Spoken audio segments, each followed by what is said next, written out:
What would actually happen if the Western international community was not involved in Africa?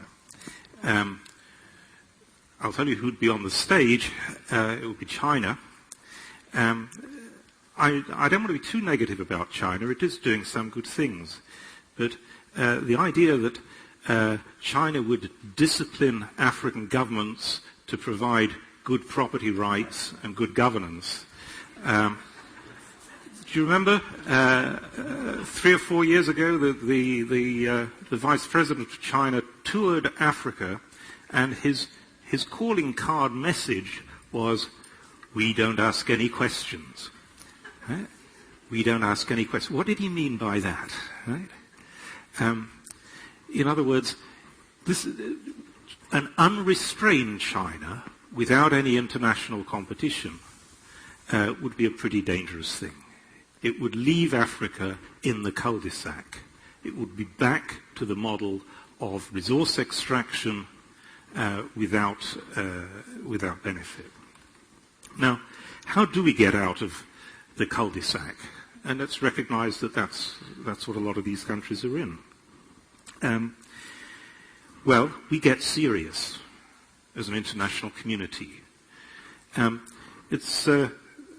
Dambisa says, well, we've had 60 years of aid and it's been a failure, but actually, over that 60 years, aid has had periods of amazing success. If we go back the full 60 years, which is when aid was invented, it was invented by North America in order to restore my own region, Europe. And Europe in the late 1940s was a fragile mess. Both politically and economically, it was a ruin. And North America knew that it had to get serious. That's the difference between then and now.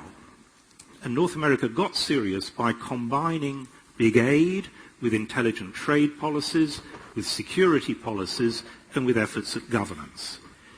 That worked. We then got into a phase where aid, instead of being used to reconstruct societies, was used to buy them onto our side instead of Russia's side.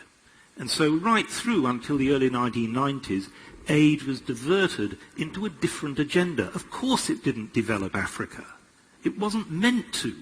It was meant to buy the support of a bunch of dictators. It doesn't have to be like that. In a democracy, and the OECD countries that provide aid are all democracies, in the end, the quality of the policies that you get depends on citizens. You get the aid policies that you deserve.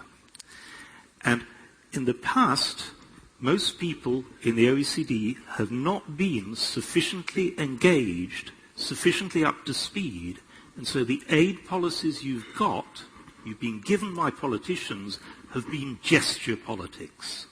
The photo opportunity of the politician with the kissing the baby. It doesn't have to be like that. You must get up to speed. That's the virtue of debates like this. Once there's a critical mass of informed citizens in Canada, in America, in Europe, aid and the other array of development policies can become serious. We can repeat the success of 60 years ago when North America recovered Europe. Thank you.